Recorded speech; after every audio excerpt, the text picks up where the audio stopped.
there's one toy that never truly disappeared from the world. From small kids playing in narrow streets, to grown men with ties in their pockets.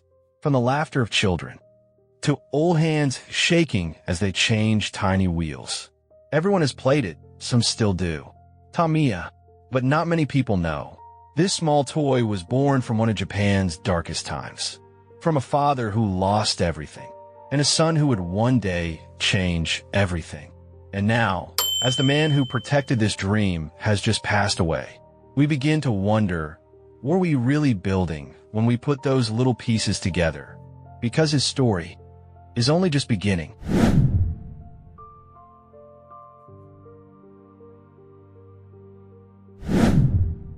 Do you know this logo? 2 stars, 1 red, 1 blue. Yes, that's the Tamiya logo. For many people, this logo is more than just a brand.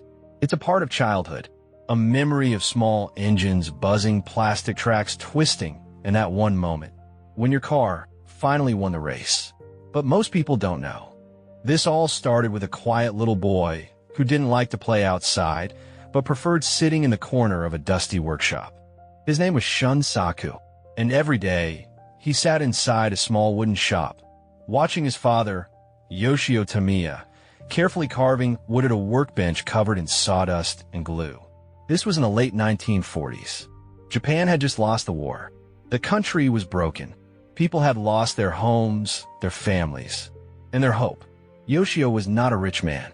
He was just a woodworker trying to feed his son. He started a small business called Tamiya Shoji and Company. At first, they only cut and sold lumber. But because building materials were hard to find, Yoshio began making wooden models of ships and tanks, not as toys, but as learning tools for technical schools. But something unexpected happened. Children from the neighborhood often came to the shop. They didn't buy anything. They just stood at the door, watching with wide eyes as Yoshio turned tiny blocks of wood into something real. And sometimes, they smiled. Shunsaku saw everything. His quiet eyes held one simple question. Why does this make people happy? He didn't know the answer yet. But that day, he sat at the workbench for the first time. He held the glue bottle. He pushed a tiny wheel into place. And he felt something new, something he couldn't explain. He wasn't just helping his father. He wasn't just playing. He was building something that made others smile. During this time, they also tried something different. They created a wooden tank with a small motor on top. It moved slowly across the table. It wasn't just a model anymore. It was alive. And children were amazed. The years passed. The shop grew. Orders came from other towns. They began dreaming about growing bigger. Until one night, everything disappeared. A fire burned down their warehouse. The sawdust, the tools, the finished models, everything turned to ash. The workshop they had worked so hard to build was gone. Shunsaku stood in front of the smoke. His father said nothing. They just stared at the black wood and all the things they had lost. Most people would give up, but not this family. Standing in the ashes, Yoshio spoke softly. We'll start again.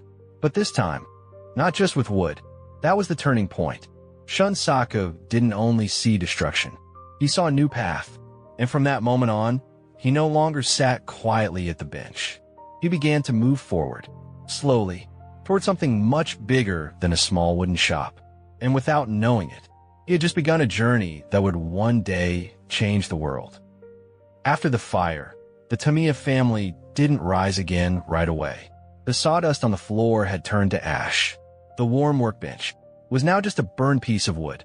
But slowly, from the ruins, they stood again, with shaky hands, but hearts that still believed.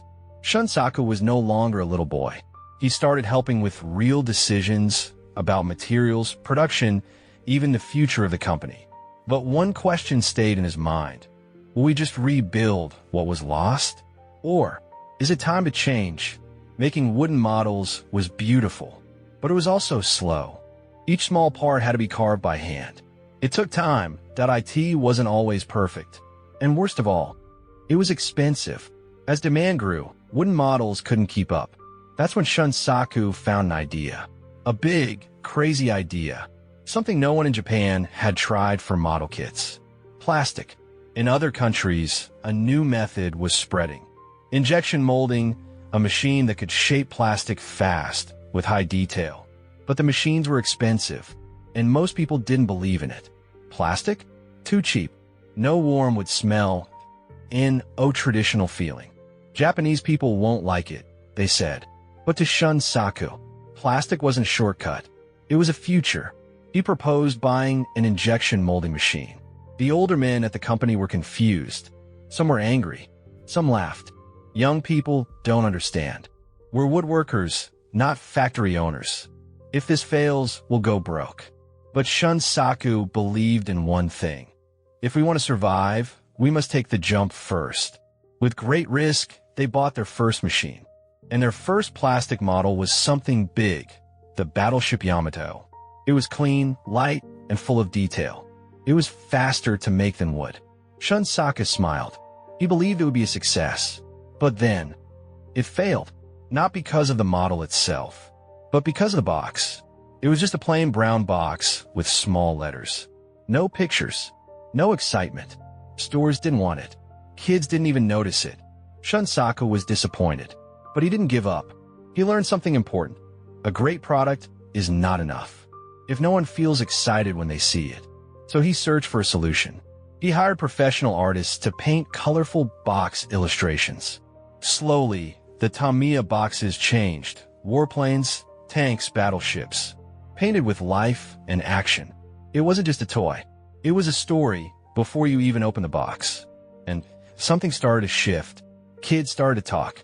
Stores began to stock their products. Tamiya's plastic models became famous for high precision, clear instructions, and a result that felt truly rewarding. Even adults were interested. Communities started to grow.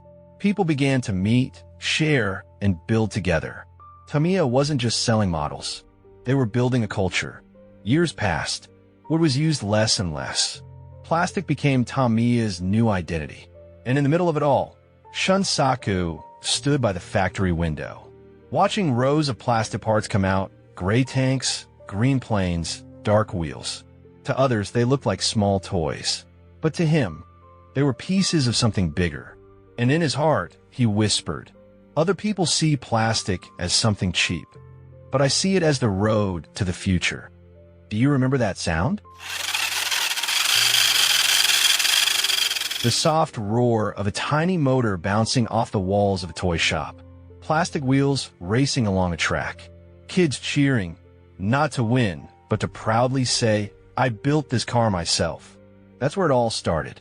But before the cheers filled malls and school hallways, Mini 4WD was just a small idea with no clear direction.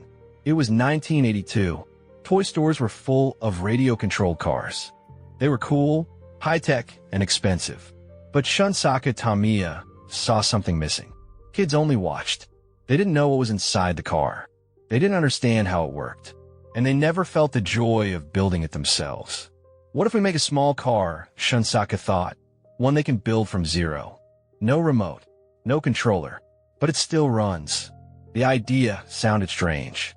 But that's how the first model was born. The Ford Ranger 4 by 4 Mini 4WD. It was simple. A plastic body, a tiny motor, a lightweight frame, powered by 2 AA batteries. And the most important part, you had to build it yourself.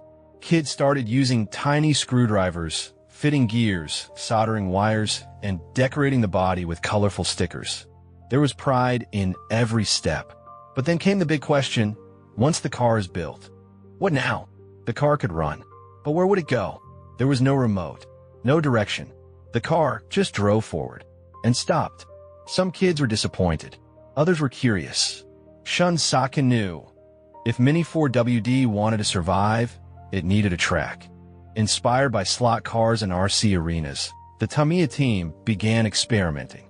They built plastic racetracks with walls, sharp turns, hills, and slopes. Now, the cars didn't need to be controlled. The track created the race. And that changed everything. Mini 4WD was no longer just a toy. It became a way to think. Kids began modifying their cars, changing gear ratios, choosing between speed and torque motors, adding side rollers to stay on the track. adjusting weight for better balance on jumps. They weren't just players. They were little engineers. Tamiya kept going.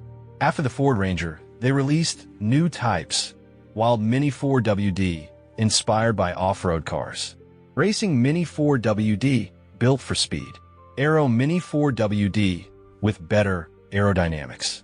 Each model had a personality. Each personality told a story. Soon, those stories came alive on TV. In 1989, the anime Dash Yankuro aired in Japan. It followed a boy and his Mini 4WD Dash, one emperor, as they raced through wild tracks. The impact was huge. Kids started naming their cars. They believed these machines had a soul. Then, in 1997, another anime exploded. Bakuso Kyudai Let's Go, starring Go and Retsushima, with legendary cars like Magnum Saber and Sonic Saber. And Mini 4WD became a culture. Children sat in front of their TVs, imagining their cars racing in the episodes. On weekends, toy shops were filled with small hands grabbing new parts. Every week, local races were held in malls, garages, and workshops. And the magic? Parents joined in, not just as watchers, but as rivals, as mentors, as teammates. Mini 4WD connected generations. Tamiya understood. This wasn't just about selling toys. It was about community. So they launched the Tamiya World Cup, a global championship with thousands of racers from different countries. The community kept growing. Online forums shared motor tips and gear settings. New chassis types were born, MS, AR, MA. Every year, new cars were released, and the Mini 4WD world kept evolving. Behind it all, there were surprising facts. Over 1,000 Mini 4WD models released. The fastest custom build reached over 100 kilometers h. Rare models like Super Avant Gold Edition sold for over $2,000. In some countries, Mini 4WD is now an official sport. Today, Mini 4WD is not just a memory. It's still alive, with a child learning how to hold a screwdriver and a parent secretly keeping their old car in a shoebox. At the end of that plastic racetrack, you'll still hear the wheels spinning and a dream that keeps going. Because to some people, Mini 4WD is just a toy. But to those who touched it, it's a part of life.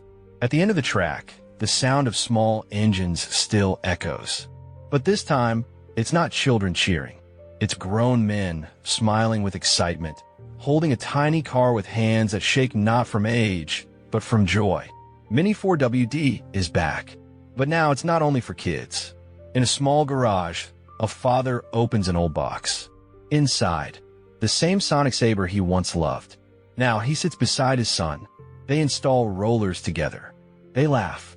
They argue about which gear is best. For the father, this is not just a toy. It's a memory he can relive. And he's not alone. A community of adult Mini 4WD players is growing. Not just for nostalgia. They come with new passion. Some turn their living rooms into test tracks. Some build custom workshops just to tune their motors. Some spend thousands of dollars collecting rare models, from Avant to Brock and G.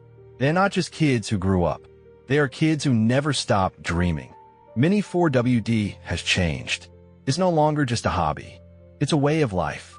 In exhibitions, Mini 4WD cars are shown in glass cases like art, painted with airbrush, installed with LED lights. Some even have magnetic systems or custom suspension. There's no remote control, but the builder is in full control. This is the art of speed without control. Then came something even bigger, the Tamiya World Cup. This is more than a race. It's a world stage.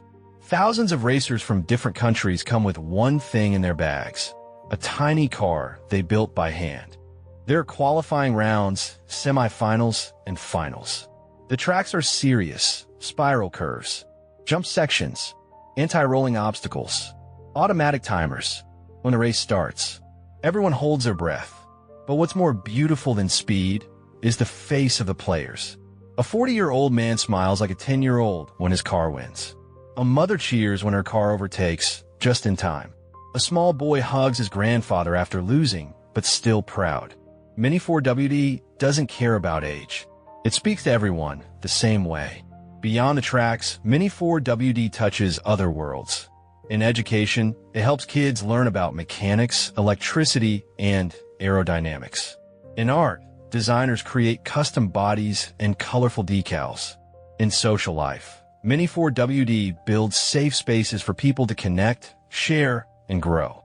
On one side, it's a tool. On the other side, it's an emotional bond. And behind all of this is one simple truth.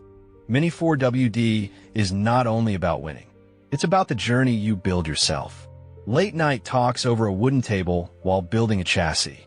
Laughing after placing the wrong gear. The tension at the starting line. And the hope at the finish. One evening, in a local workshop, a small boy stands at the starting line, holding his custom car. Next to him, his father, eyes full of tears, says, "When I was your age, I stood right here too." In that moment, time stops. That small plastic track connects two generations. Not with words, but with speed, vibration, and a dream shaped like a tiny car. Because in the end, to some people, Mini 4WD is just a toy. But to those who built it, it's a mirror of life that keeps rolling. The racetrack never really ends. Even if you see the finish line, those little wheels keep spinning, repeating a dream that once began with one man. A small screwdriver and a big belief. The news came like a surprise. Shunsaku Tamiya, the man behind all, had passed away. He was 98 years old. Almost a full century of life spent building, not just toys, but memories, spirit, and dreams for millions. The news spread fast. Toy shops lowered their flags.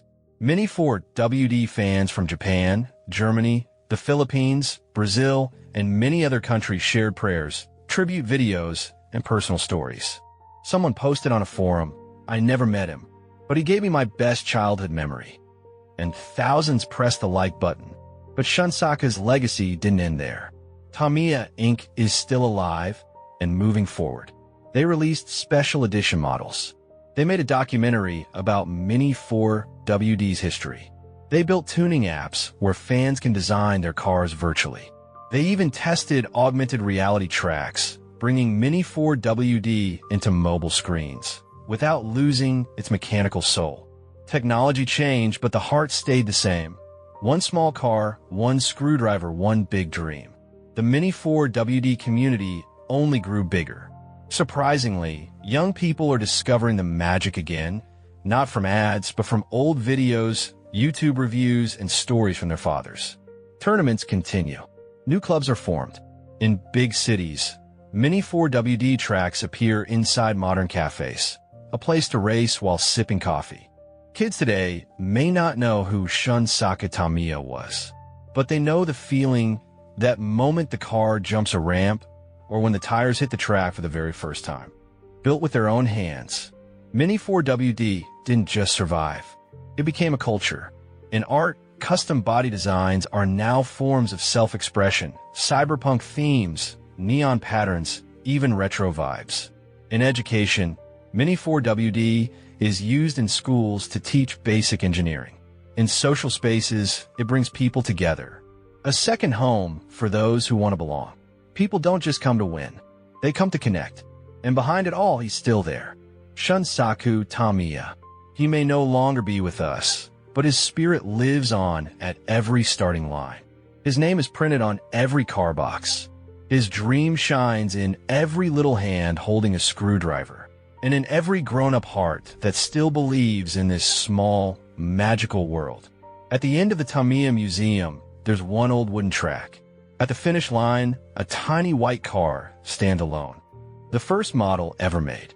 No sounds, just soft lights. But if you listen closely, you might hear a tiny motor, still running. Next to the track, a wooden chair sits empty, where someone once sat, drawing dreams on paper. Not to build a toy, but to build a memory that would never fade. Mini 4WD will keep on running, with or without us. Because a real legacy isn't about who started it, but who keeps it going. And as long as one child, one father, or one friend sits down and says, "Let's build together," then this story is not over. And if you've ever sat on your bedroom floor, holding a small screwdriver, putting stickers on your very first car, then you know this story is not just about Mini 4WD. It's also about you. If you enjoyed this video, don't forget to like, share, and subscribe so stories like this can keep rolling, just like those tiny wheels that never stop. If you have a memory like this or an idea for another story, tell us in the comments. Because sometimes one comment can start the next big story. That's all for now. And as always, if there's anything we missed or got wrong, let's talk about it in the comments. Thank you for building this track with us.